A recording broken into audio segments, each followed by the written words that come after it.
Hello, we're at the ITF Maritime Roundtable in Montreal in Canada, and activists have been learning from other activists about campaigns that have worked for them, hearing the success stories from within the ITF union movement.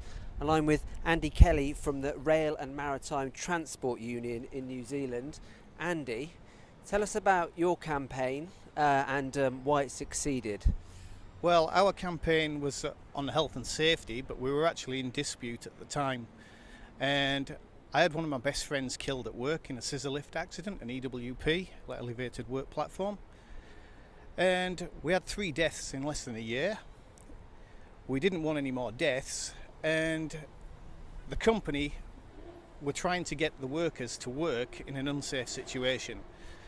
The workshop in Littleton Port covers overtime at the weekend by from 10 o'clock through till 6 in the morning on a Friday night and a Saturday night, and without the workshop there's no one there to actually help people stuck in situations on the container crane or inside a straddle if there's been a cab-to-cab crash.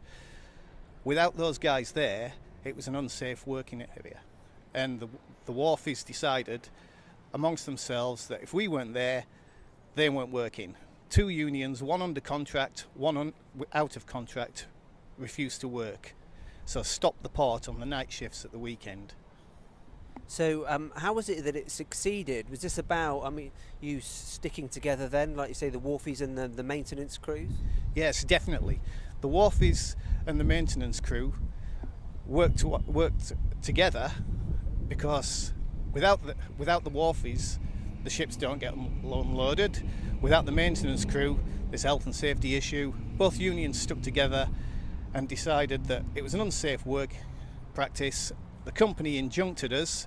We were dragged into court over the weekend, and the judge decided he was going to reserve his judgment for the Monday, and the Monday came and he sided with the union, which effectively meant the port closed every weekend until the dispute was over. So you succeeded. What was it that you got out of the company? And for other people planning campaigns in the future, what can they learn from what you did? Well, we got out of it the fact that we won the dispute, and the company had to stick to the rules and regulations. Because the boys stuck together, they stood united. That was the main issue. Without them being united, the port would have stayed open, and the company would have won. So your lesson is stick together, stay united. Definitely. Always got to stick together. And those boys on that wharf, they look out for each other.